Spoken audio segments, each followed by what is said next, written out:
Boa noite, estamos aqui hoje, um dia muito especial, com a presença do nosso novo bispo, Dom Algaci, que veio visitar a nossa paróquia e, claro, não íamos perder a oportunidade de pedir uma palavrinha para a nossa Pascom. Seja bem-vindo ao nosso canal, Dom Algaci. Muito obrigado pelo convite.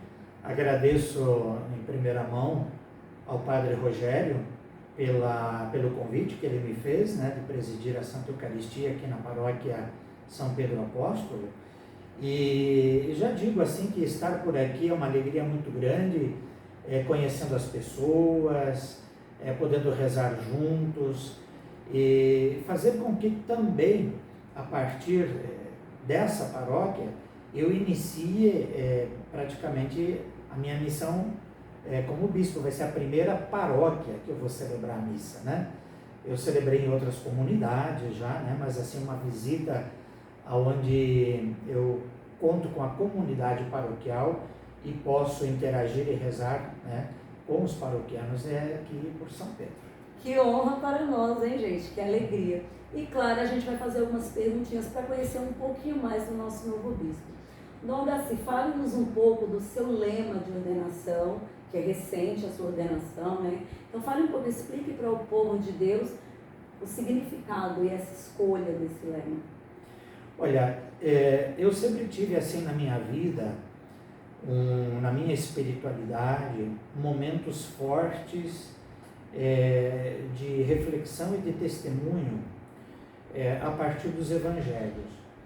E, por exemplo, quando eu assisti o filme de Mel Gibson sobre Jesus de Nazaré, é um filme já que foi feito há vários anos, o momento de Jesus no Horto das Oliveiras, o diálogo dele com o Pai, né, diante do que estava por vir, e mesmo numa situação muito grande de sofrimento para ele, ele reza para o Pai que afaste dele o cálice, mas que não se cumpra a vontade dele, mas a vontade de Deus.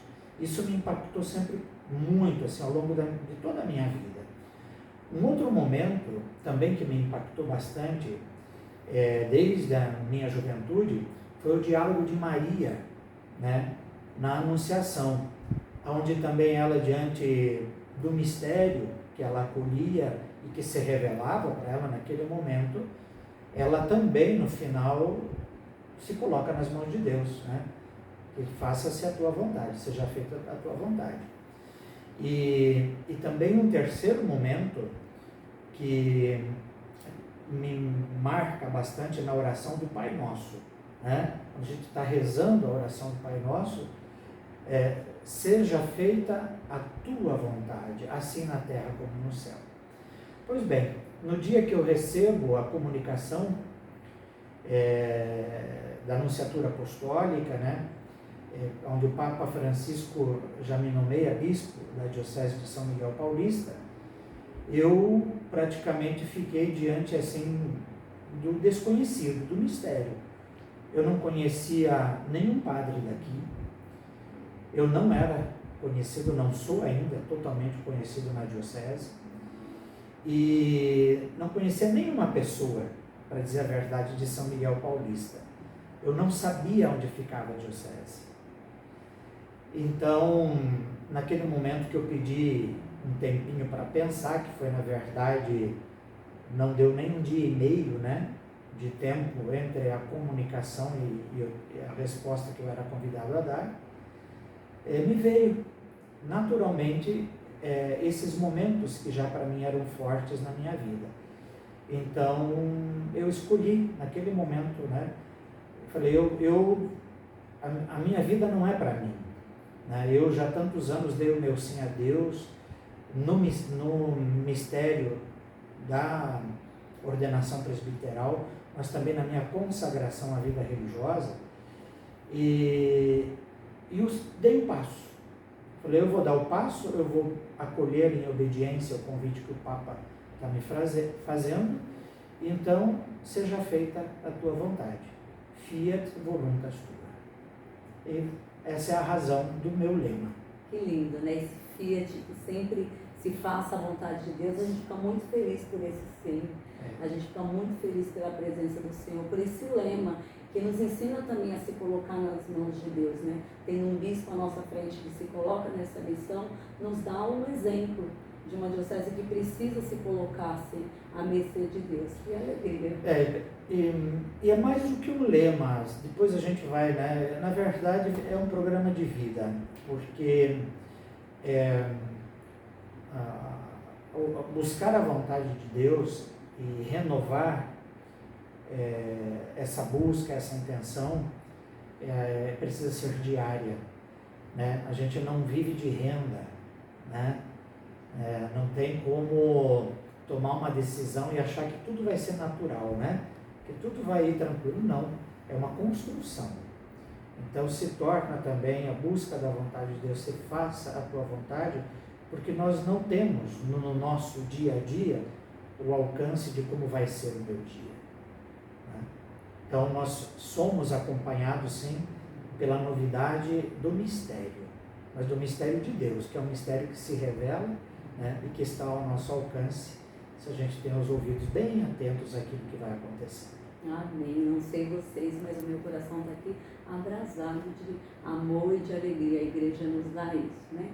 Queria perguntar também, o senhor vem de uma família religiosa, o senhor falou aí como consagrado, como é essa experiência de ser bispo diante de uma família religiosa que o senhor acompanhava? Agora o senhor vem à frente de uma diocese, o senhor falou que já foi provincial, já tem um trabalho de estar à frente, né, de uma família religiosa, toda a América Latina, pelo que eu vi, né? E como é estar à frente de uma diocese que é gigante em população, é a menor, né, diocese, mas gigante em população, sendo a maior em população. Como é esse desafio? Como o senhor falou, foi pego de surpresa. Como está sendo esse desafio de deixar tudo e vir para o novo de Deus aqui numa diocese que o senhor não conhecia ninguém? Como está sendo no seu coração tudo isso? O trabalho de evangelização, ele é um trabalho na história da igreja, né? Aliás, a igreja que nasce, né, com o Redentor, com a redenção, com Jesus, ela já é uma igreja apostólica. O nome mesmo diz, apostólico. Não é feita por uma pessoa, né? Mas ela já nasce com o conjunto dos dois apóstolos. E o tema que o Papa Francisco agora está resgatando para o caminho atual e futuro da igreja, reflete muito isso, a sinodalidade. Ninguém faz igreja sozinho. A igreja é feita em comunidade, né? A missão é feita em comunidade, a evangelização é feita em comunidade. Então, quando eu me dou conta, né, que a diocese em território não é tão grande, eu fiquei feliz por um lado, porque a experiência minha como provincial, as distâncias eram muito grandes de acompanhar em 7 países, né, as missões e missões escalabrinianas, né? Algumas missões realmente assim muito desafiadoras, onde os padres, os nossos missionários, com um trabalho muito significativo e exemplar. Então, o tema do tamanho do território, eu fiquei contente, porque eu disse, bom, eu já vou circular, mas já não preciso viajar tanto, né? Mas o tema populacional também eu olhei, então foi aí que me veio de novo esse conceito da igreja apostólica sinodal. Eu não vou estar sozinho, eu não estou sozinho, são 104 paróquias, mais 6 unidades pastorais, acompanhadas pelos meus irmãos presbíteros. Nós temos ao redor de 212 comunidades anexas a essas paróquias, com lideranças.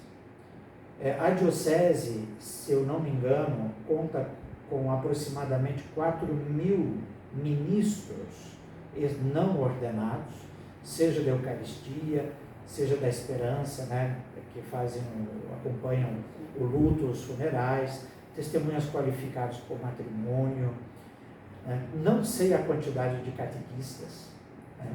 Um grupo enorme de coroinhas, acólitos, Então é uma igreja que já naturalmente tem uma força. Então, o fato de entrar dentro dessa realidade como bispo, quando eu me dei conta das estruturas que tem, as estruturas pastorais e as pessoas que se somam a isso, é estar junto. Né? É fazer mesmo sinodós, caminho em conjunto, caminhar junto na comunhão. E eu acho que é isso que nós pretendemos fazer, né? Construir a igreja de maneira sinodal, empenhados todos em diferentes níveis num projeto de evangelização. Precisamos disso. E qual é o carisma da ordem religiosa que o senhor tem? Fale um pouquinho, porque as pessoas não conhecem, né? Uhum. Qual é o fundador, quem são as expressões, né, desta ordem? Olha, o fundador foi canonizado pelo Papa no dia 9 de outubro do ano passado. Agora ele é São João Batista Scalabrini. Uhum. Né? E nós, a congregação da qual eu venho, conhecido por padres carlistas, ou agora escalabrinianos, por causa do sobrenome do fundador. Carlistas por quê? Quando ele funda a congregação, ele coloca como patrono da congregação São Carlos Borromeu. Então, por muitos anos, fomos conhecidos como padres e irmãs carlistas. E agora também mais escalabrinianos, por ele ser santo. O carisma que ele percebeu que era um dom do Espírito Santo para ele, o acompanhamento dos migrantes no mundo. Né? Tanto emigrantes, aqueles que saem do seu país, quanto os imigrantes, aqueles que chegam num país diferente do seu. Também os movimentos de migração interna em diferentes situações. E esse carisma, inicialmente, Scalabrini começou a mandar os seus missionários para os imigrantes italianos, porque saíam muitos da Europa com destino aos Estados Unidos, Austrália, Ásia, Brasil e Argentina. E os nossos primeiros missionários chegaram no Brasil, na região de Santa Felicidade, em Curitiba, e depois nos Estados Unidos. E foi se replicando. As missões, as vocações foram crescendo, e hoje a congregação atua o carisma com diferentes modelos pastorais, formas diferentes de atuar, de trabalhar o carisma. Nas fronteiras, onde são os pontos nevrálgicos, onde os migrantes, alguns passam, outros ficam, né? São barrados. Então, aí com casas de imigrantes, casas de acolhida, assessoria jurídica, todo um trabalho de promoção humana. Nas capitais, também casas de acolhida, inserção no mundo do trabalho, na escola, derivações, enfim, aquilo que uma família necessita para se organizar quando chega num lugar. E também o trabalho de incidência política, porque se a gente consegue, num parlamento, aprovar uma lei que beneficia, facilita a entrada de uma pessoa estrangeira num país e lhe dá condições, né, de inserção, uma lei só, ela se replica em bem para milhares de pessoas. Então, esses diferentes, nós chamamos de métodos pastorais. Tem mais. Tem apostolado do mar, trabalho com marinheiro, né? É uma série muito grande de formas de atualizar o carisma, né? E de atender e acompanhar os migrantes. Que interessante, né? E vem para uma capital, São Paulo, que acolhe gente de todos os lugares, né? Então, o carisma em atuação. Eu estou impactado aqui em São Miguel, por exemplo, que uma grande maioria das pessoas ainda são oriundas da região nordeste e norte do Brasil, né? Encontro várias pessoas, a gente percebe um pouquinho, né, pelo sotaque, pela moda, mas também pelas devoções. Sim. Sabe? E uma fé arraigada, uma fé muito firme. Eu percebo isso. Percebo também a presença de imigrantes estrangeiros, né? Gente que vem da África. Na minha posse tinha um grupinho de nigerianos, né? Sei também que tem em determinados setores a presença de latinos, principalmente Sim. bolivianos. Então, por aí também já é um desafio para se pensar uma pastoral e um atendimento, um acompanhamento para essas pessoas. Com certeza, tá vendo? Temos novidades por aí. Não queríamos pedir agora que o senhor mandasse uma mensagem para o pessoal do nosso canal e nos desse a sua bênção. E desde já é uma alegria, uma honra, estamos muito gratos pela sua paciência com cada um de nós. O senhor está aqui deixando uma palavra para a nossa paróquia, para o nosso canal. Então, uma mensagem e a sua bênção. Olha, obrigado pela acolhida de todos, né, de todos vocês. Venho, como eu digo, a cada novidade que eu vou experimentando, eu venho sentindo já quase que um sentido de pertença natural.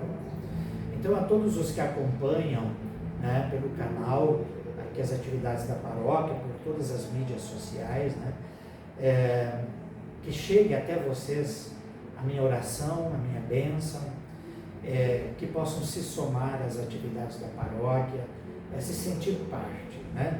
Porque aquilo que eu falava antes, a igreja, ela é comunidade. Não existe igreja sem a assembleia, né?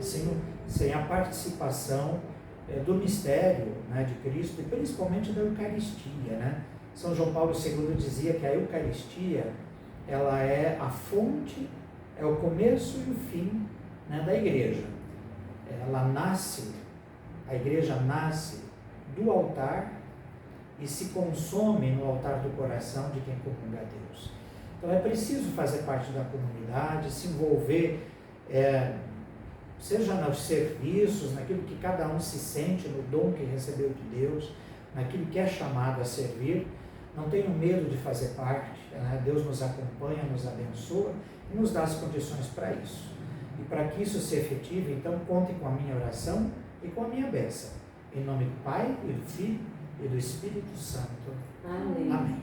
Muito obrigado. Muito obrigado.